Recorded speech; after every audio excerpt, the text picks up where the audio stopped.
Hoy tenemos con nosotros a Enrique de Arriba, productor ejecutivo independiente y director del máster en producción ejecutiva de contenidos audiovisuales de Decor, todo eso. Todo eso. Enrique, bienvenido, gracias. Muchas gracias. Y a Alfredo Pérez de Albéniz, director del área de Unscripted de Sequoia Studios, que es más breve, pero ojo.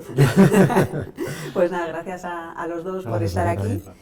Y bueno, a partir de aquí vamos a dejar el chat abierto para que quien nos sigue a través del streaming pueda lanzarnos sus preguntas, y para daros tiempo, si os parece, lanzo yo la primera, acerca de, yo creo que la duda primera, la que da origen a todo: ¿cómo se empieza a trabajar en la producción ejecutiva? Que no parece que es, no parece una vocación temprana, ¿no? No se conocen casos de adolescentes que digan, yo quiero ser productor ejecutivo. Sí. Bueno, pues esto, ¿cómo se empieza? ¿A qué puertas se llaman? ¿Cuál es el camino? ¿Cuál ha sido el vuestro? Lo primero que habría que hacer es definir qué es un productor ejecutivo, ¿no? Que es bastante complicado, muchas veces nos resulta difícil marcar más o menos las líneas de qué es esta categoría profesional. Nosotros en Decor intentamos delimitarlo, y casi en la industria pasa también así, como un profesional que es el capaz de gestionar talento, gestionar equipos. Hay una parte, digamos, muy importante de gestión, digamos, de la parte de producción, del nombre de productor ejecutivo, pero también una parte de gestión de la creatividad. Por eso intentamos poner el apellido siempre de productor ejecutivo creativo. Es el líder natural del proyecto.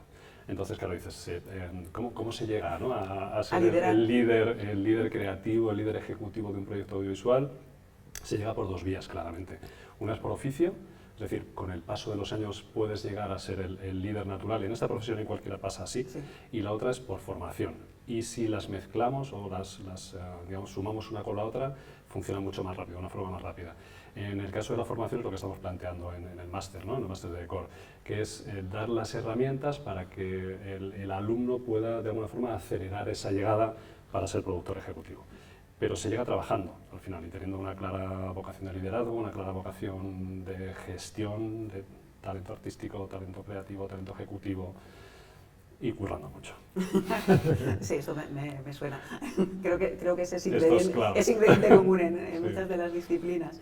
Y bueno, en vuestro caso, no sé cómo ha sido ese recorrido. Os pregunto primero, porque la experiencia propia casi siempre suele ser muy ilustrativa, y luego en qué medida creéis que es una vía replicable o si recomendaríais otra.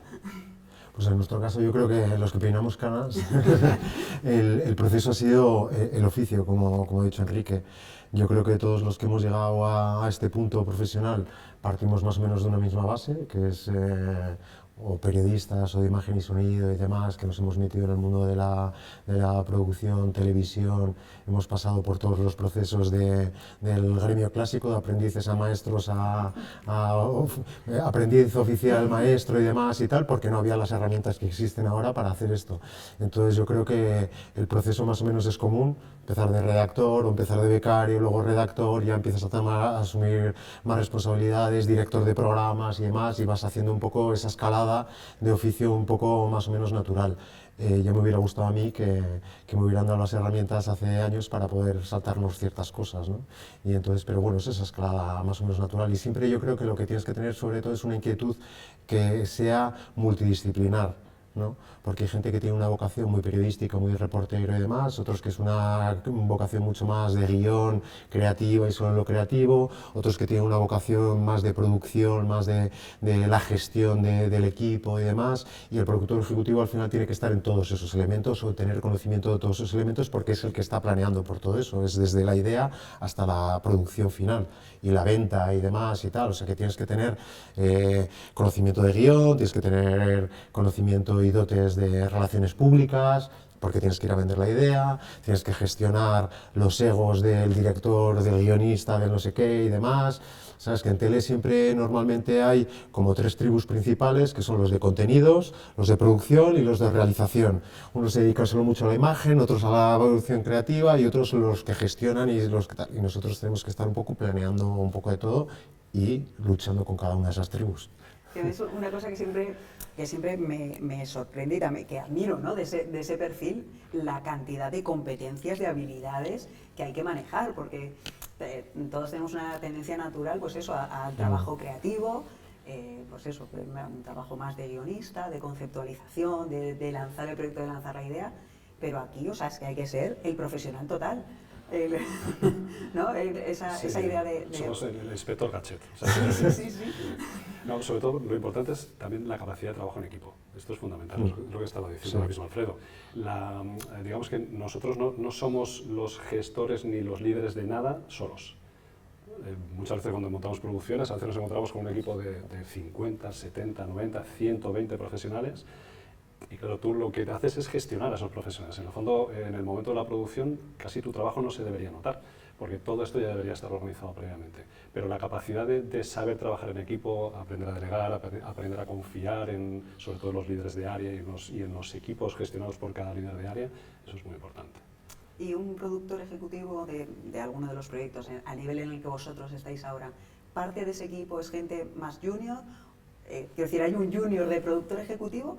¿O es gente de otros perfiles que, digamos, van entrando de modo natural, como comentabais? O la gente que vuestro apoyo más directo, no sé, es un redactor, es un gestor, es un financiero. Pues, ¿quién es vuestro apoyo más directo? Existe una figura que se está empezando a crear, se está empezando, digamos, a construir, que viene del mercado norteamericano, que es el asistente de producción ejecutiva. Que es una figura que es verdad que nace ahora en España porque no ha habido formación hasta ahora de productor ejecutivo, y es igual que en todas las categorías audiovisuales siempre hay un ayudante. Si hay un productor, hay un ayudante de producción, hay un realizador, hay un ayudante de realización, hay un editor, hay un digitalizador. Es decir, director de arte, auxiliar de arte, ¿no? O sea, todas las categorías tienen un ayudante. Y es cierto que en producción ejecutiva no existe esta figura. Nosotros estamos fomentando que sí, o sea, que los egresados del máster pueden asumir esa función, porque es verdad que tienen unas competencias tan altas, al haber trabajado con un equipo tan profesional, que son capaces de poder realmente echar una mano al productor ejecutivo en esa fase. En el momento que tú sabes que el ayudante de realización es el que sustituye al realizador cuando se pone malo, digamos, ¿no? Sería las segundas unidades claro, en Estados Unidos, por ejemplo, asumen un trabajo que es... Claro, con lo cual estarías en una zona de visibilidad enorme y tienes la capacidad de a medio plazo, lógicamente, convertirte en productor ejecutivo. Esta es la vía natural, la vía que debería ser, la que nosotros estamos fomentando que ocurra, se lo estamos comentando también al mercado, a la profesión, en Sequoia se está aplicando, entonces estamos intentando que poco a poco acercarnos a esa vía, digamos, más profesional y más, digamos, utilizar la formación más la profesión para llegar ahí, para que de forma natural nos formemos, ¿vale? O sea, que los alumnos salgan formados en esa profesión. Hablas, a veces cuando hablamos de la referencia, ¿no? de cómo es la figura estadounidense de esto, cómo es la figura española. En general en las industrias creativas y audiovisuales, nosotros somos un poco seguidores, ¿no? de las tendencias y de los procesos. ¿Cuánto de esta profesión, alguien que conozca o que tenga en mente una figura de un productor ejecutivo estadounidense, los grandes nombres, o de un productor ejecutivo de contenido en España, no por los presupuestos, pero cuánto de esos procesos o cuánta de esa cultura existe en común? Bueno, yo creo que al final el proceso de ejecución, de creación, o sea, el oficio de productor ejecutivo, por decirlo, es similar. Otra cosa es que, evidentemente, como llega unos años después y demás, aquí se tiene que asentar de una forma mucho más estable y demás que lo que se ha establecido en Estados Unidos. Allí está mucho más asentado y, como decía Enrique, ya empieza a haber figuras de ayudante y productor ejecutivo, y aquí estamos todavía asentando un poco ese concepto mucho más, pero al final el oficio, el trabajo es exactamente el mismo. O sea, que cambia la dimensión, ¿no? Yo creo, sí, yo creo que sí. Es que cambia la dimensión, los tiempos, es como que en una línea de tiempos ellos irían 10 años antes o más. Eso no es. sé. Por ejemplo, la figura del showrunner, ¿no? De la que se habla mucho, Sí, ¿no? Que entiendo que es algo que es un término que saldrá en esta conversación. Es algo que ya existía en España, ya existían showrunners hace 20 años, no se les llamaba showrunners, se les llamaba productores ejecutivos. Ahora es verdad que esa figura que viene más del mundo del guión, en el caso de ficción, que es como el responsable creativo ejecutivo que viene del mundo del guión, que es un experto en la historia, que de alguna forma lo que consigue es gestionar otra vez, consolidar el equipo, consolidar el talento, incluso tener la capacidad de exportar determinadas ideas sin que eso sufra. Ejemplo, La Casa de Papel se produce aquí, Alex Pina la produce en España, y cuando esto se adapta fuera, ese showrunner es el que es capaz, de alguna forma, de mantener esa huella, esa marca personal o esa marca del proyecto, mantenerla siempre. En España se hacía exactamente igual, se ha adaptado un médico de familia, ¿no? Daniel Fijas, a un médico de familia en otros países, y no se le llamaba showrunner, ¿no? a todo esto. Eran showrunners, ¿vale? Simplemente estamos adoptando determinados términos porque es verdad que la industria se ha universalizado de forma muy rápida. sobre todo con la llegada de las plataformas. O sea, de repente parece que llevamos conviviendo con las OTTs, con las plataformas toda la vida. ¿No? Que Netflix, HBO o Disney Plus existían siempre, pero no, hay una vida previa a todo eso, ¿no? Entonces, cuando ha llegado, es verdad que se ha activado de una forma muy rápida cierta nomenclatura. Es una forma de llamar a las cosas. Sí, hasta que no les pones nombre no existen, ¿no? Y que es más atractivo. O sea, tú que eres showrunner, ¿no? Es como más interesante decir, no, que soy showrunner, soy productor ejecutivo. Bueno, ¿te vuelvo a presentar como showrunner? No, es que es ridículo. O sea, por eso digo que que es lo mismo, ¿sabes? No, hablamos de algo muy similar. De hecho, otro tema que habíamos hablado muchas veces, ¿no? Cuando decías ya existía esta figura, no se nombraba así, nos pasó un poco lo mismo con la formación, ¿no? Que no existía una formación específica, bueno, de hecho no existía el propio perfil o la definición del propio perfil. La televisión en España lleva existiendo 70 años, no sé. ¿Quién la hacía? ¿No? Si no existían productores ejecutivos o si no existía la formación para la producción ejecutiva, ¿cómo hemos llegado hasta aquí? ¿Quién asumía esa función? ¿La asumían otras personas? No, existía exactamente igual. O sea, digamos que la producción que se hacía en televisión española hace 50, 60 años se parece muchísimo a la que hacemos ahora. Es una dimensión distinta, pero en el fondo los perfiles y los gestores de esos equipos eran muy parecidos. O sea, Chicho Ibáñez Serrador tenía un productor que era director del programa, era guionista y director de Chicho Ibáñez Serrador, director del 1, 2, 3, que es un programa mítico de televisión española. Sí, tenía nota para jóvenes, pero más cara. Nosotros estamos hablando de 2 años. Pero él tenía un productor ejecutivo, que era quien hacía esta figura de showrunner del 1, 2, 3. Y como esto te puedo contar 1000 casos, ¿vale? Pero existía exactamente igual.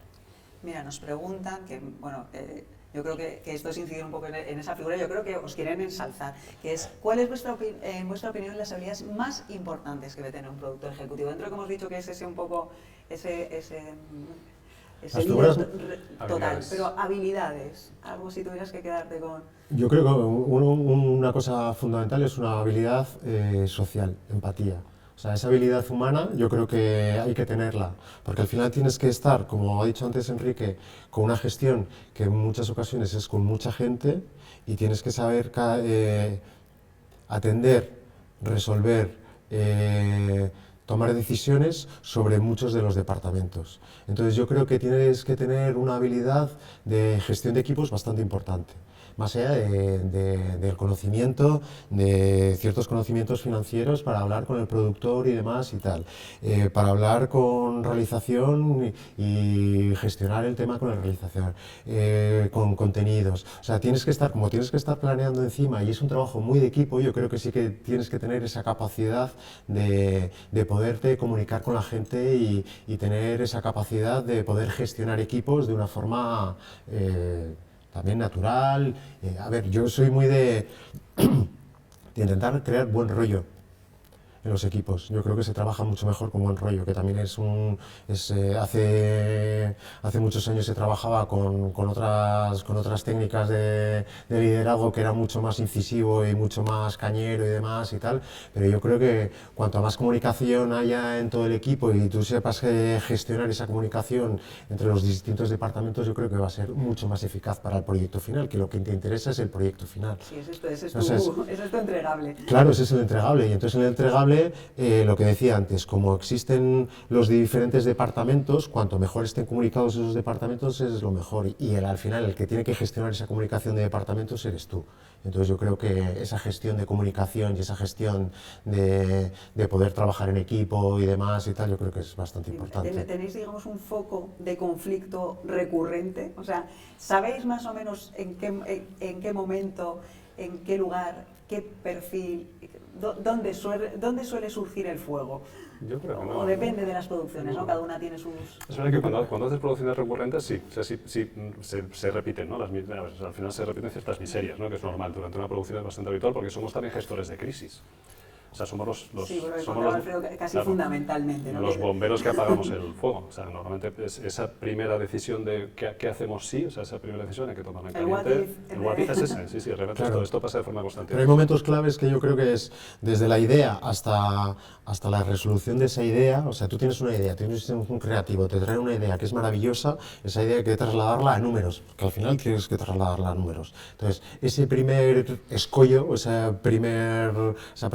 primer valle, yo creo que ese es el primer conflicto, por llamarlo de alguna forma. No tiene que ser un conflicto, pero sí es un nudo que hay que Entonces, entre la idea que tiene el que me trae la idea y cómo gestionar esa idea, es el primer punto en el que tienes que empezar a tomar decisiones para decir, pues hay que rebajar ciertas cosas en esto, o esto es imprescindible, o me tienes que traer un personal creativo, un director que apoye esta idea que tú que has traído. O sea, ese es el primer nudo que hay que desarrollar. Cuando ya das la luz verde al proyecto y empiezas la ejecución y empiezas la grabación y empiezas todo eso, pues ahí evidentemente van surgiendo a diario, claro, a diario. Y esa toma de decisiones.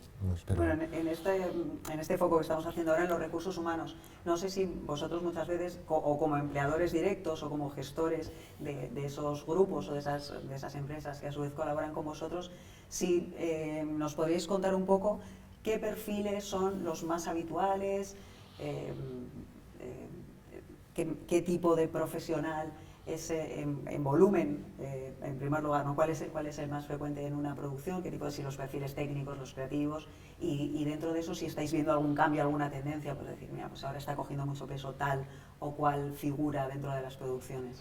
Yo creo que depende muchísimo de la producción. O sea, ¿no? O sea, cada producción, date cuenta que por género, si es entretenimiento, ficción o si es digital, por dimensión, ¿no? De repente, dependiendo del volumen, del número de capítulos, del tiempo de producción, cambia mucho. Es cierto que hay una parte técnica que siempre es necesaria.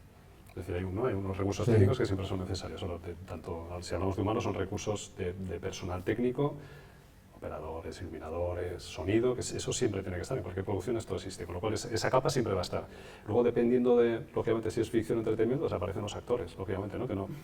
O los presentadores o los colaboradores. O sea, siempre hay personal, lo que llamamos personal artístico, que también, dependiendo de cómo sea la dimensión de la producción, hay mayor volumen o menor. Pero yo creo que me resulta difícil definir ahora mismo cuál sería, ¿no? Pero, por ejemplo, en los programas que hace Sequoia, cuando son programas de televisión, puros de televisión, por ejemplo, tienes a los redactores, ¿vale? Contenido, redactores. Cada vez más se demanda a redactores que tengan conocimientos técnicos, de edición y demás y tal, porque el primer corte de contenido que van a hacer, lo van a hacer ellos con el ordenador. Entonces eso es fundamental. Para mí me parece fundamental que todo el personal técnico, los que vayan a grabar, los cámaras, los realizadores y demás, no te voy a decir que tengan un conocimiento creativo, pero sí que se impliquen en ese desarrollo creativo, que sí que estén escuchando lo que están grabando, porque creo que va a ir mucho mejor. Y a nivel de producción, exactamente igual. Un productor que sepa gestionar los números, que tenga creatividad y sepa llevar esa creatividad a un término avanzado, y que tenga la capacidad de hablar con el realizador para decir que si en vez de una FS7 tiene que ser una FC5 o tiene que ser una no sé qué, o que tenga tal, o que los tiempos de edición, porque al final lo va a tener que plasmar en un presupuesto, los tiempos de edición tienen que tener ciertas estructuras y demás o tal. O sea, que cada uno tiene su propia dimensión y su propia especificidad, pero tienen que tener ciertos conocimientos del de al lado, porque va a trabajar mano a mano con el de al lado y tienen que trabajar juntos. Pero es personal cada vez más global. O sea, eso es. Cada vez más interdisciplinar. Entonces, interdisciplinar, sí.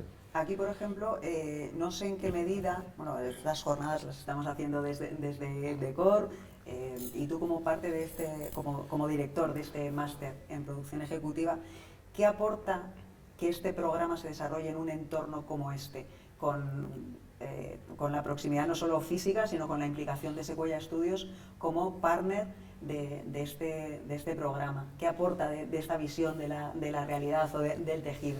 Al final es clave. O sea, la presencia de Decor dentro de lo que llamamos Madrid Content City, que es una fórmula en la que se ha juntado de forma natural Netflix, ¿no? como partner fundamental, Sequoia como productora gestora de todo este camino, más Decor. esto cuando lo juntas, o sea, tiene una lógica aplastante, ¿no? De cómo se hace este camino. Los profesionales están aquí. Pero cuando digo están aquí es que estamos todos juntos, o sea, estamos en el mismo, en el mismo universo, compartimos cafetería, compartimos espacios, ¿no? Compartimos incluso, hay momentos en los que todos de alguna forma nos hacemos amigos. Eso lo que conseguimos con eso es un networking clarísimo, que ocurre de forma horizontal entre los alumnos, que hacen networking entre diferentes másters, subimos una capa y la hacen con los profesores, subimos una capa y la hacen con los profesionales de Sequoia, con los profesionales de Netflix, porque estamos todos en el mismo lugar. Eso es lo más importante. Y esto, por la experiencia de este máster, que ya hemos tenido egresados, esto ya pasa, o sea, ya ha ocurrido. O sea, de forma natural ocurre la clave es el networking al final. Sí. Y volvemos al tema peinando canas. Antes tenías que ir con el currículum a entregárselo a no sé quién, que hubiera un proceso de tal, no sé qué, no sé cuántos. Ahora ya no tienes que entregar el currículum. Ahora ya vas a hablar directamente con el profesor y le vas a enseñar tu proyecto. Y además le vas a enseñar un proyecto que, con esta formación, con este tal, ya va a tener los elementos que él va a necesitar. Entonces ya es un diálogo mucho más natural a esos niveles, con lo cual es mucho más... Se está ocurriendo especialmente con los trabajos de fin de máster, que son proyectos muy profesionales, hemos intentado que sea un proceso muy profesionalizante durante todo el máster, que desemboca en un trabajo de fin de máster, que es una producción audiovisual completa, en la que lo que planteamos es un documento enorme, es un documento de mucho peso y en el que los alumnos se esfuerzan mucho, pero que al final es un proyecto real. O sea, nosotros no lo planteamos como un proyecto realista, sino que está planteado sobre retos reales, para clientes reales y con... Es un proyecto que podrían ir a vender a Sequoia Studios. Claro, pero para Sequoia Studios, por ejemplo... Que ni siquiera tienen que ir porque ya estás tú aquí. Claro, pero te quiero decir, y aparte desde Sequoia Studios nos viene muy bien porque ya hay un proceso de trabajo, de documentación, de plasmación en un dossier y demás y tal, que a mí me lo ahorran, ¿sabes? Si me gusta el proyecto ya hemos hecho un salto. Para ellos es mucho... Ya no se tiene que vender Pepito Pérez, que me han dicho que eres un chaval con mucha resolución y eres muy bueno y demás, no, es que me estás vendiendo un proyecto que ya me interesa. Entonces se ahorran muchos pasos. Una pregunta que nos hacen a través del chat, Javier Aguirre, decía, ¿podríais explicar cómo se componen los equipos para los proyectos? Tengo entendido que suelen ser equipos bastante cerrados. ¿Cómo recomendáis que alguien que acaba de estudiar en Decor, por ejemplo, intente entrar en un proyecto de Sequoia u otras productoras? No, esos equipos efectivamente es un mundo muy cerrado, es un mundo muy ya de equipos de equipos que muchas veces trabajan juntos y van saltando de producción en producción. ¿Cómo? ¿Cómo puedo entrar en un proyecto de Sequoia u otra productora? Sí, ocurre como en todas las profesiones. O sea, este modelo, es verdad que lo que está contando él es cierto. O sea, es habitual que cuando se montan determinados equipos se trabaja de forma habitual con gente con la que llevas, digamos... Sí, un responsable de área tiene sus colaboradores habituales.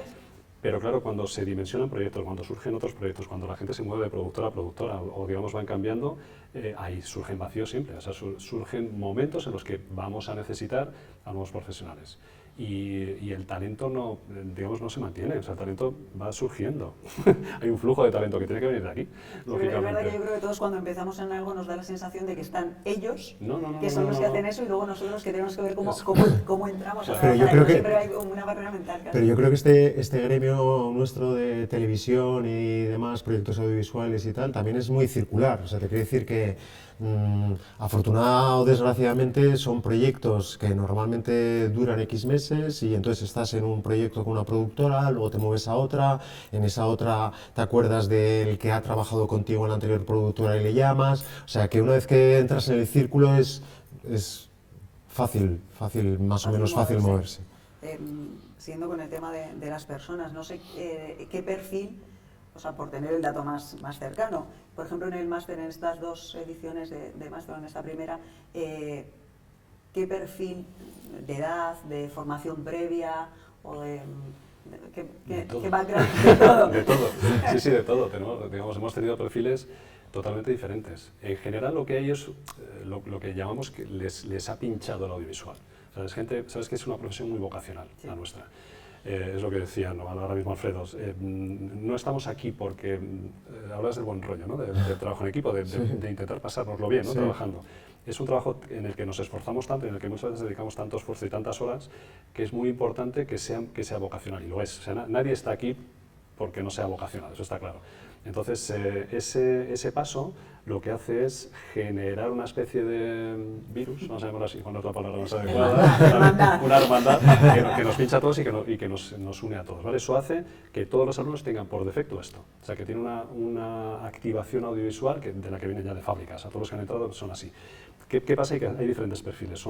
Unos son los que digamos, están recién licenciados en alguna de las áreas habituales relacionadas con comunicación audiovisual o similares.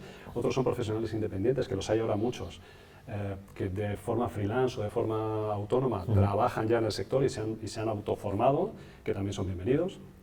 Y luego hay otros profesionales que han avanzado en un área de desarrollo, imagínate un realizador o un ayudante de realización, o incluso productores emergentes que tienen pequeñas productoras, pero que no saben cómo dar el paso de cómo dimensionar su compañía. Cómo hacer que ese proyecto que están preparando pueda ser atractivo para, a lo mejor, para un gran... Pero y sobre todo cómo dar el salto de proyectos pequeñitos o de producciones pequeñitas a producciones un poquito más grandes. Entonces hemos tenido, lo que digo, alumnos que vienen de esa zona y que son muy interesantes porque nos han aportado mucho al máster. Mira, nos pregunta también Alicia, ¿qué géneros o tipos de formatos están empleando ahora a más profesionales? Bueno, esto supongo que también las modas, ¿no? Que si supierais el éxito y el fracaso. ¿Dónde está ahora? Hay tendencias, o sea, está Sí. claro, como hubo ahora hay una tendencia, o sea, ahora por ejemplo lo que comentábamos antes, las plataformas lo que hacen es una demanda de contenido, de contenido, de contenido. Por ejemplo, las plataformas al principio, todos teníamos el tema de las series de ficción, las plataformas, series de ficción, ahora están demandando más realities, por ejemplo, ¿no? Y ahora ver realities en plataformas, que era algo que estaba como circunscrito a las televisiones en abierto, y ahora las plataformas ya están demandando eso, y los documentales también, por ejemplo, y también hay y dentro luego de cada uno de los géneros también hay modas o tendencias. Gastronomía, hubo un tiempo que era todo gastronomía, eran todo el chef's table, el no sé qué, tal, futbolistas, cada futbolista en sus tiempos todos querían tener un libro y ahora todos quieren tener un documental. Primero todos querían tener un cromo. Sí, claro, sí, eso es. Luego era el libro y ahora ya es el documental. Sí, no entonces, o sea, true crime, venga, true crime, por todos lados, true crime. Te quiero decir, entonces es un poco, va un poco también a olas de tendencias y demás y tal, pero realmente demanda de todo tipo de formatos, porque también como que nos centramos mucho en las plataformas y demás, pero por ejemplo nosotros en Secuya seguimos trabajando con las teles autonómicas y las teles en abierto en formatos clásicos de prime time, de las mañanas, de otro tipo de formatos, que son formatos clásicos. No sé si es un tema mío o si ese sesgo mental existe de pensar en productor ejecutivo, pensar como en las ficciones, sí. ¿no? en las series, y si no es tan obvia esa asociación con la televisión, el productor ejecutivo, digamos, los productores ejecutivos más responsables en este país serían los líderes de audiencia, ¿no? Entiendo. O sea, Pasapalabra, por ejemplo, o sea, el productor ejecutivo de Pasapalabra o el productor ejecutivo del Hormiguero, que sería Pablo Motos en este caso, sí. O sea, son responsables porque tienen cada día 3 millones de espectadores o 3,5 viendo su programa, ¿no? O sea, imagínate, a eso me refiero, que yo no dejaría de lado esa parte también de la televisión convencional, no. Porque es muy importante, porque ahí sí hay un gran volumen de trabajo. O sea, cuando hablamos de la producción de un programa diario, de un concurso, de un magazine, el equipo es muy grande. Y son equipos muy grandes que todos los días tienen que generar determinadas horas de contenido. Si multiplicamos los canales que hay, sí. Es que es muy fácil hacer esta cuenta, esas 24 horas, que no son 24, serán muchas menos. Pero si multiplicamos todo eso por el número de horas, por el número de profesionales de media, es una cantidad muy alta. Y ahí hay un trabajo clarísimo, porque también hay mucha rotación. Se pensaba, no, es que quien está en Pasapalabra se queda en Pasapalabra. No, es que igual este señor se va a otro concurso, ¿no? Tranquilamente. Con lo cual ahí surgió una posibilidad de trabajo. ¿Existe, digamos, esa pequeña especialización dentro de alguien que es muy de los realities o muy de... O los perfiles tienen que ser absolutamente permeables y flexibles y poder pasar de un género a otro o de un proyecto a otro? Deberían ser permeables, pero sí que es verdad que especializan. Sí que es verdad. Sí que es verdad. Un redactor de reality, por ejemplo, es verdad que se especializa en un redactor de casting, que es algo muy, muy específico, por ejemplo. Es algo muy valorado porque es muy difícil hacer un casting de cualquier programa, pero en general de un perfil de casting de un reality y hay lenguajes ya dentro del propio formato, los realities o los documentales o los programas más de investigación, más periodísticos. Sí que hay unas narrativas y unas claves que son mucho más específicas, y es verdad que hay una especialización también. Antes, cuando decías que una formación adecuada de este nivel lo que hace es acortarte un poco, ¿no? Toda esa travesía un poco del autodidacta, ir dando tumbos de un sitio a otro, pues que aquí tienes la estructura para llegar a sacar tu propio proyecto y poder irte, si no te he entendido mal, con un proyecto a una productora. Sí. Está a ese nivel, digamos, de profesionalización y de acabado. ¿Qué pasa si alguien elige el camino alternativo? Es decir, esto es una cosa como el que se escribe un corto en su casa, un relato, ¿verdad? Quiero decir, ¿qué carencias tendría esa persona? ¿O cuál sería la diferencia de un proyecto que ha sido tutorizado y que ha terminado un trabajo fin de máster, que ha sido auditado o supervisado por profesionales del nivel de Alfredo o de otros de nuestros docentes?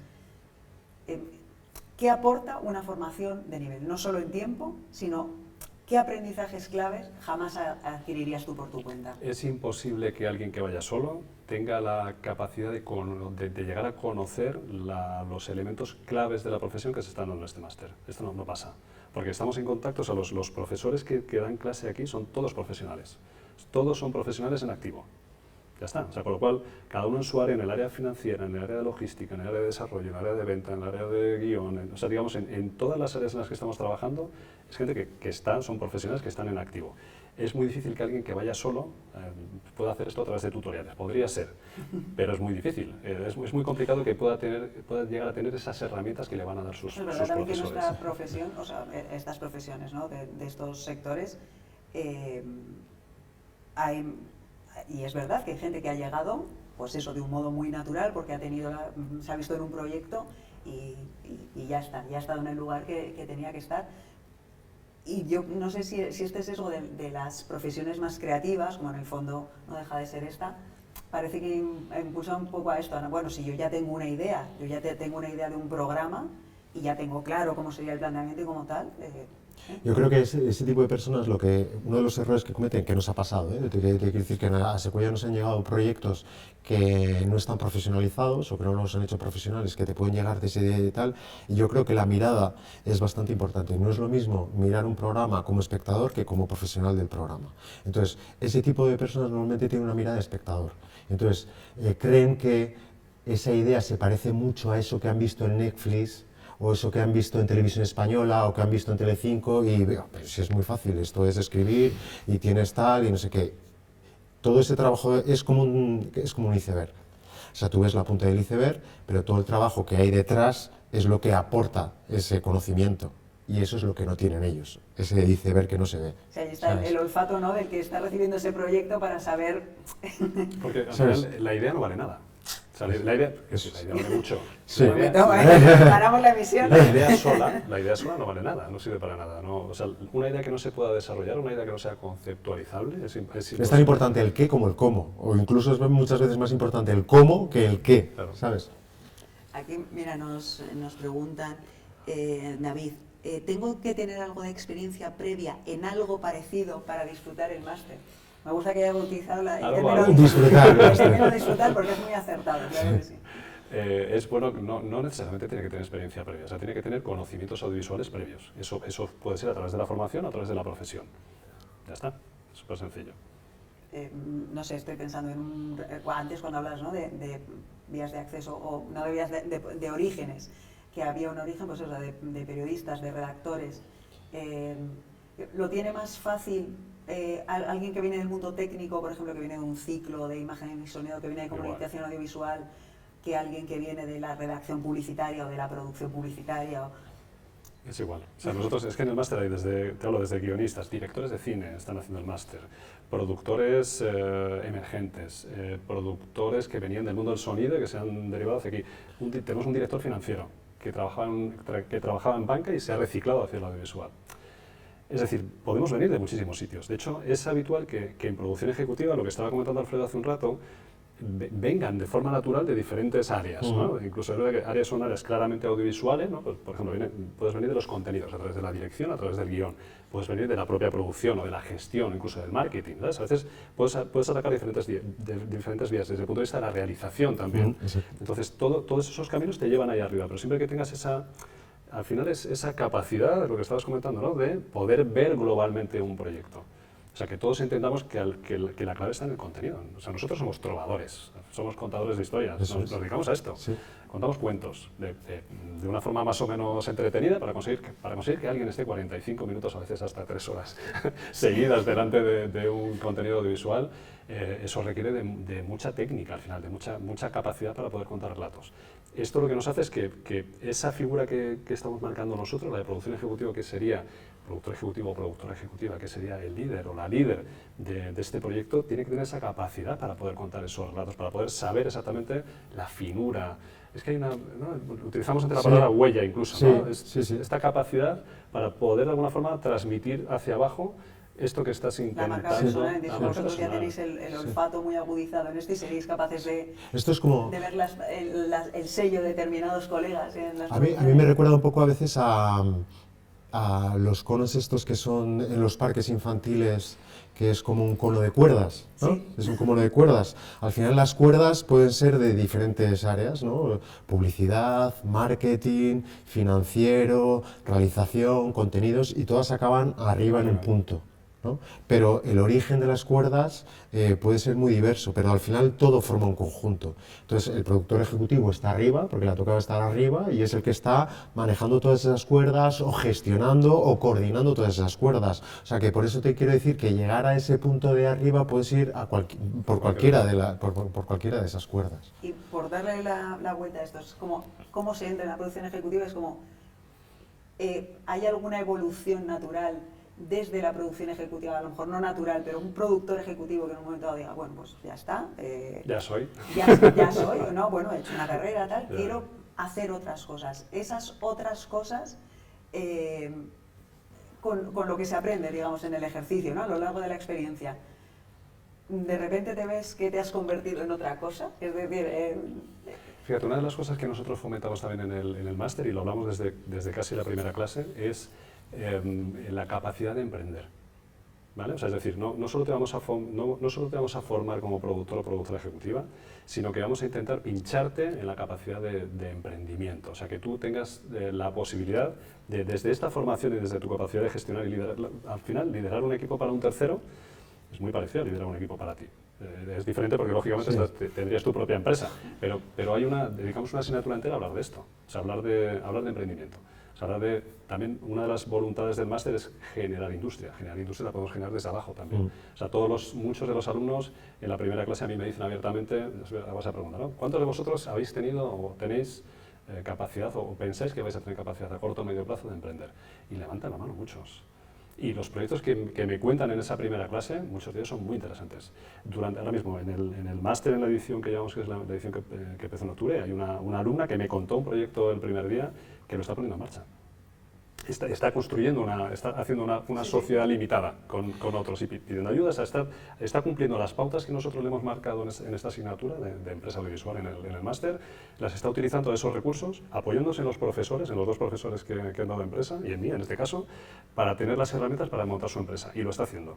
No sé lo que va a tardar, pero es muy probable que en pocos meses esa empresa esté formada. Una empresa además con una especialización muy fina, o sea, no puedo contar nada, pero es un proyecto muy interesante, me parece muy chulo. Pero además cada vez hay más capacidad de esa comunicación. O sea, te quiero decir que lo que tampoco pueden pensar, o no deben pensar los que nos están oyendo y demás, que esto es como un funcionariado. O sea, te quiero decir que tú entras en una dinámica de trabajo dentro de una empresa, en Sequoia y tal, no sé qué, no sé cuánto, sino que cada vez hay más vasos comunicantes también a la hora de producir un propio proyecto, ¿sabes? Una productora con una cadena, con dos cadenas, con una cadena de coproducciones internacionales, la búsqueda de financiación por un patrocinio, con una fundación de no sé qué, o sea, que cada vez es... a la hora ya no solo de la idea, sino de la gestión de la idea y de llevar a la coproducción, también cada vez hay más vasos comunicantes. O sea, se puede levantar un proyecto desde muchos sitios también. Sí, es cierto que pero bueno, yo insisto mucho en la experiencia personal porque entiendo que habrá mucha gente que no esté familiarizada con la producción ejecutiva, pero sí que es cierto que desde fuera parece eso una gran estructura, no sé si porque la imagen anglosajona parece que nos imaginamos que todas son producciones multimillonarias y gente que se juega la vida, ¿no? Hablábamos antes que que me llama la atención el título de uno de los módulos del máster, que es el proceso de producción de la idea al éxito fracaso. No sé cómo de estresante es vuestra actividad, te la juegas en cada producción, es un todo o nada, o bueno, es una cosa un poco más de carrera de fondo y de estar familiarizado con todo. Fíjate, aprendemos de los fracasos en este máster, en la profesión y en la vida. Entonces, lo que intentamos es contar que esto no es un cuento de hadas, la profesión es difícil. Entonces tenemos que estar habituados a los fracasos en todos los procesos, de lo que estaba contando Alfredo. En esa primera idea, ¿no?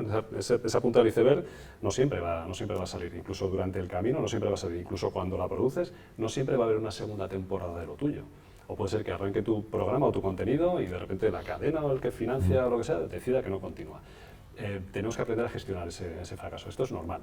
No es una anomalía el fracaso, es casi una anomalía del éxito, digamos, ¿no? Sí, y además es que hay variables que no dependen de ti solo. O sea, el fracaso no quiere decir que lo hayas hecho mal, porque lo has podido hacer bien, pues una idea maravillosa, igual no ha sido el momento adecuado, no ha coincidido con la audiencia, no ha tenido el apoyo suficiente, muchas veces la cadena te da una oportunidad con un programa de televisión y ya para no ir te da la oportunidad de un programa de televisión por las circunstancias que sean, la audiencia, ese intangible innombrable llamado audiencia además, pero te puede volver a dar otra oportunidad. O sea, te quiero decir que es verdad que el fracaso es parte de, a la hora de vender tienes una idea maravillosa, la tienes súper bien construida, tienes todos los elementos, dices, pero si hay en las teles y hay una idea similar, pues igual es por eso, o igual no es por eso, pero no has tenido la circunstancia adecuada, no has estado en el momento adecuado. O sea que te quiero decir que de cada 100 proyectos, pues igual solo salen 10, pero hay que estar siempre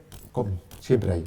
Claro, a veces nos pasa que nos enamoramos mucho de un proyecto, ¿no? Y dicen, es que este va a salir seguro. De todas las profesiones creativas, punto número, no te enamores de tus ideas. No entiendo por qué no ha salido esto, ¿no? Sí. Entonces, bueno, es verdad que el mercado te lleva a esto muchas veces, ¿no? Cuando vas a lo que estaba diciendo Alfredo, cuando vas a vender, ¿no?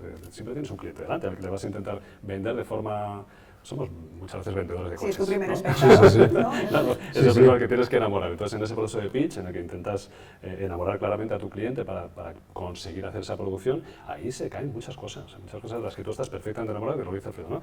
Es que esto es lo veo clarísimo, pero a tu cliente no le puedes decir, no entiendo por qué no lo haces. Si no lo quieres, lo hago yo. Sí.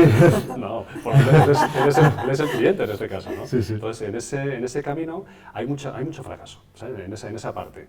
Pero aprendemos del mundo anglosajón, sobre todo el mundo norteamericano. El fracaso nos sirve para formarnos. Entonces, nos damos un leñazo, nos levantamos, nos damos otro, nos levantamos otra vez. Y esto pasa constantemente. Y nosotros, la verdad, que lo hacemos no arrastramos en el proceso de tanto desarrollo, comercialización, incluso en emisión, no nos llevamos el fracaso. Yo por lo menos lo intento así, yo no me llevo el fracaso a casa. No. O sea, No. Al final es parte de esta profesión. Entonces lo que tienes que hacer es aprender de ese fracaso, lo que tengas que aprender, y si no, seguir intentándolo. Y seguir intentándolo. Y seguir intentándolo. Y si no es este proyecto, será este proyecto. Y si no es este proyecto, lo que tienes que hacer es seguir, hay que ser muy constante. Y eso es verdad. Y siempre es. O sea, que Siempre es. Que a todas las habilidades que debe tener el productor ejecutivo añadimos la perseverancia. Hombre, por favor, sin ninguna duda. Bueno, también entiendo que en esta idea del éxito y el fracaso entra el ritmo de producción, ¿no? Se habla mucho del gran boom del audiovisual y de los contenidos en España, en Madrid. Madrid Content City, Sequoia Studios, yo creo que es uno de los ejemplos, ¿no? de ese gran boom, no solo en volumen, sino en calidad y en amplitud, ¿no? ¿Cómo es la realidad empresarial, industrial, laboral de este mercado? ¿Es tanto como cuentan? ¿Más incluso de lo que la gente piensa como motor industrial económico? ¿Cuál sería tu análisis de este sector a nivel de empleo y a nivel de generación de riqueza? Bueno, yo creo que yo creo que a la vista está. O sea, te quiero decir, Madrid Content City es una realidad porque existe esa industria y porque hay una realidad en la que hay una demanda de contenidos, y sí que hay demanda de contenidos, y sí que se están produciendo contenidos, y sí que hay trabajo. Entonces yo creo que lo bueno de Madrid Content City y lo bueno que ha hecho este proyecto es que se evidencia de una forma física algo que está detrás. Algo que está detrás, que hay una realidad de necesidad de contenido. Y una necesidad de contenido que está hecho en español y desde España y para Latinoamérica. Ahora mismo España es una marca de calidad a nivel global. Entonces, algo que está producido en España por españoles y demás es un sello de calidad. Antes no era así, o no nos lo creíamos que era así, y ahora sí que nos lo estamos empezando a creer así. Y ya no solo nos lo estamos creyendo nosotros, sino que se lo están creyendo fuera y vienen aquí a hacer esas producciones, con lo cual es una realidad. Sí, que siempre se dijo que España era como un gran foco de talento y de talento creativo, bueno, pues estos tópicos o no que arrastramos, que por algo será, pero faltaba a lo mejor esa idea de industria, ¿no? Que siempre envidiábamos de los otros y ahora existe. Nos preguntaban ayer en la sesión informativa, ayer o antes de ayer, en la sesión de guión, acerca de dónde es más o dónde hay mayor desarrollo, puedo tener más oportunidades si trabajar en España, plantearme irme a algún país de Latinoamérica que también están creciendo muchísimo en temas de producción audiovisual. ¿Esa idea del dónde estás es importante aquí o al final los focos de producción te van llevando los proyectos de un sitio a otro? O sea, alguien puede decir, bueno, yo creo que me van a ir mejor las cosas en Madrid o creo que me van a ir mejor las cosas en DF o en... Yo hoy he comido en Malasaña, en el centro de Madrid, y me he encontrado con un rodaje.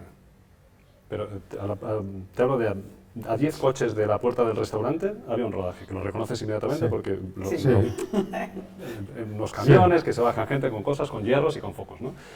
Entonces, es lo que te decía, se está produciendo mucho. Se está produciendo mucho en España, y lo que decía Alfredo, se está produciendo muy bien en España. España es una gran fábrica ahora mismo del audiovisual. Se está produciendo muchas horas de ficción, se está produciendo muchas horas de contenidos de entretenimiento, muchas horas de contenidos que no vemos, porque hay unas capas de contenidos que están ocurriendo para las empresas que no se ven, pero que requieren de profesionales del audiovisual. O sea, cuando grandes empresas del IBEX que empiezan con la letra. Que empiezan con la letra que queráis, da igual, estas del IBEX las buenas, digamos, las que les va bien. Entonces, estas empresas que les va bien, cuando hacen comunicación corporativa, ya no la hacen con emails, esto se hace con vídeo. Entonces, hay empresas que se han especializado en esa producción. Y hay una enorme demanda de profesionales, y eso es lo que hablaba antes Alfredo. Esto no solo va de hacer La Casa de Papel. Va de hacer muchas cosas. Hay una enorme producción constante de contenidos audiovisuales en todos los sentidos, porque el contenido audiovisual se ha generalizado, o sea, se ha hecho casi imprescindible. En comunicación se ha hecho imprescindible. Sí. Ya no vale el papel. Es inconcebible la comunicación de una marca, de un proyecto sin comunicación. Sabes, sí. Sin vídeo no existe. Entonces, eso lo hacen profesionales y eso lo gestiona un productor ejecutivo. Siempre hay un productor ejecutivo detrás de todo esto. Y eso es lo que tenemos que tener en cuenta, que no va del rodaje que yo he visto en Malasaña, va de lo que he visto en Malasaña, de las horas que se está produciendo en Canarias, sabes que por el tema de ayudas fiscales, en Navarra, en Canarias, en Madrid, en ciertas comunidades se está produciendo muchísimas horas. Y se está convirtiendo casi en lugares en los que, pues, lógicamente, yo como profesional me iría más a trabajar a Canarias que a Colombia, ¿no? Porque se producen muchas más horas en Canarias que en Colombia. Vale, espérate, igual estamos metiendo la pata, no sé las horas que se producen en Colombia. Pues casualmente hay 5 horas más en Colombia. No, pero por ejemplo lo que está hablando él de ese contenido a las marcas y demás y tal, dentro del grupo Sequoia hay unos compañeros nuestros que son los de Nexus que trabajan para las marcas, y lo que están detectando es que las marcas lo que cada vez piden es contenido. Ya no es contenido de producto, ¿no? De producto. Que se hacía antes el catálogo. Eso es, el catálogo, ¿no? El famoso branding content, ¿no? Y entonces las marcas lo que te piden es demanda de contenido, y entonces para ese contenido lo que tienes que tener son creativos, realizadores, productores ejecutivos y demás que te estén dando ese contenido de calidad, que sea creativamente atractivo y demás, y ya no es el anuncio que salía y demás. Que también, exacto, la publicidad pura y dura, sino también ese contenido de marca que te va más allá de la pura marca, sino los valores de la marca, lo que quieres transmitir, que se asocian cada vez más a ese tipo de contenidos de éxito, o sea que...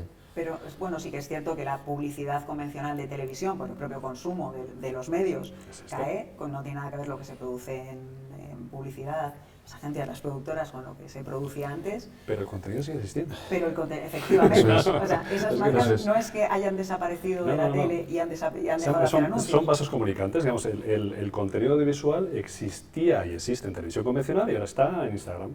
O no, en otros lugares, está en TikTok, no sé dónde está. Sí sé dónde está, pero bueno. Pero no lo voy a decir. No, explicarlo sería demasiado largo. Pero faltan 10 minutos. Sí, pero ese contenido visual al final lo tenemos que seguir produciendo. Pero es lo que has comentado tú antes también, es gente viendo gente. Gente escuchando historias. El cómo escuchas esas historias y demás y tal, no sé qué, pues antes, hace 50 años, eran nuestras abuelas en el pueblo, sentadas en la silla, tal, pasando, y ay, mírala, no sé quién, Pues mírala de tal, no radio, sé tal, o escuchaban la novela en la radio. Bueno, Los de podcast. Claro, sí, aquí y vamos ahora- a hacer un paréntesis que luego cortaremos, pero esto ya no es que sea para gente de nuestra edad, es para gente mayor. ¿Os acordáis de la saga de los porretas? Claro. O sea, Sí, esa sí, sí. ficción sonora de los años 80 ya parece que hay como un redescubrimiento de la Sí. ficción sonora. Sí. Podcast está, bueno, sí. Pero al final es eso, es gente contando, o sea, es gente viendo gente y gente contando historias a gente. Entonces al final, lo que pasa que los elementos, los mecanismos, las herramientas para contar esas historias van cambiando y van evolucionando. Pero Pero al los final, profesionales que alimentamos ese tipo Eso de es, producciones y de siempre. contenidos somos los mismos. Eso Que es. estamos en un momento dado desde el punto de vista de la agencia, desde el punto de vista de la marca, de la productora. de la productora, Pero digamos que las competencias y las necesidades son las mismas, simplemente vamos buscando los espacios, ¿no? Pues efectivamente branding content, que es otra de las disciplinas que tenemos integradas también aquí en la escuela, nos interesa precisamente por eso, porque más allá de la moda es que tiene todo el sentido que esté integrada con la gente que lo está produciendo, con los guionistas, con los productores y la gente que saca adelante Claro. esos De hecho, proyectos. en el máster dedicamos una asignatura solo a esto. Solo hablar de branded content. O sea, para que entiendas la Claro. importancia Sí, que le sí, damos sí, sí, también sí. al branded, ¿no? O sea, a la presencia de las marcas como generadores de contenido, generadores naturales de contenidos. Salía la noticia hace pocas semanas que las marcas estaban empezando a coproducir. Claro. ¿Qué es el paso siguiente? Claro, si pago la fiesta, ¿por qué no voy a ser yo coproductor? Pues vuelvo a lo mismo, ¿vale? En esa marca hace también falta un productor ejecutivo de la marca que esté haciendo coproducción ejecutiva con el productor ejecutivo de Eso la productora o el de la cadena, ¿no? O sea, Pero grandes marcas a nivel internacional ya están incorporando esa figura del estudio claro. Eso por es. un tema Y de pasará. eficiencia, Eso de es. costes Es evidentemente, una pero locura. también de visión, ¿no? Es Eso como, es. ¿quién mejor que tú va a ser ese showrunner, Eso es. ¿no? de tu propio contenido? ¿Quién va a legitimar ese mensaje y esa unidad y ese estilo propio Mejor que tu propia unidad Eso es. de producción? Sí. Y yo creo que al final una de las cosas es que los espectadores, o sea, los consumidores de contenido, espectadores en televisión, consumidores de tablets, de tal, cada vez son más exigentes. O sea, te quiero decir, cada vez tienen más lenguaje audiovisual interiorizado. Ya no les puedes vender. Entonces, cuanto mejor tengas tú asentadas las herramientas de cómo se estructura un buen contenido, pues mejor contenido darás. Entonces, al final es un círculo también, ¿sabes? O sea, te quiero decir que al final hay que ser más preciso en los contenidos que estás dando porque a quien se lo estás ofreciendo es mucho más preciso, es más exigente, tiene mucho más conocimiento de este mercado global, puede comparar con producciones americanas, con producciones Hay inglesas. Una cultura hay una audiovisual brutal, brutal. incluso como creadores, que aquí, por ejemplo, decimos muchas veces que somos una escuela de creadores, porque independientemente de cuál sea tu disciplina, todos somos, casi todos, creadores de contenido de una manera o de otra y tenemos un nivel ya de exigencia Claro. en todo, en la atención, en los acabados, ¿no? Claro. Cosas que ahora En la vemos narrativa. En la narrativa, claro. sí, sí, Ahora sí. Notas cosas como que se te no hacen se pasa viejas. una, ¿no? Sí. Antes era ¿no? Claro. Como el gazapo de no sé Sí. qué, del Sí, reloj. sí. No, ahora el gazapo, Sí, sí, o sea, la cualquier búsqueda cosa. esa Sí, de sí. tales... o sea, ¿cómo vivís eso? Claro, fíjate, lo que hablaba antes Alfredo de estos nuevos medios, ¿no? de hacer contenidos para nuevas plataformas. Lo que está ocurriendo, por ejemplo, con el mundo de los influencers es que algunos influencers se han transformado. Yo, de hecho, hay una frase que decimos en una asignatura que hablamos de los influencers como showrunners. O sea, los grandes influencers, hablo del ejemplo de Ibai Llanos, que sería Sí, el más sí, claro. sí. Ibai Llanos tiene una compañía de producción. Y en esa compañía de producción hay productores ejecutivos, con lo cual, fíjate, el paso natural O sea, es un caso como muy raro, ¿no? Lo ves así como algo como muy extraño, pero es natural, él es un creador de contenidos. Es que se definen así, claro, creadores de contenidos. Ya se llaman cosas, se llaman creadores de contenidos. Son claro. creadores de contenidos audiovisuales. Entonces, en ese camino, cuando la dimensión se hace más grande, cuando la bola se empieza a hacer más grande y empiezas a trabajar en contenidos muy grandes, en eventos que se hacen internacionales, que tienen una notoriedad brutal, con millones de espectadores en todo el mundo, ahí empieza a hacer falta esa figura de... O sea, ¿quién me consolida esto? ¿Cómo? Porque yo esto solo no... Yo sé hacer hasta donde llego. Ya no es por volumen de producción, sino por... Porque yo necesito porque tengo que tener el apoyo. industrializar Entonces esto. vuelve a haber otra vía en la que otra vez el productor ejecutivo tiene una zona de trabajo. Porque al final es el que le va a dar las herramientas para consolidar lo suyo.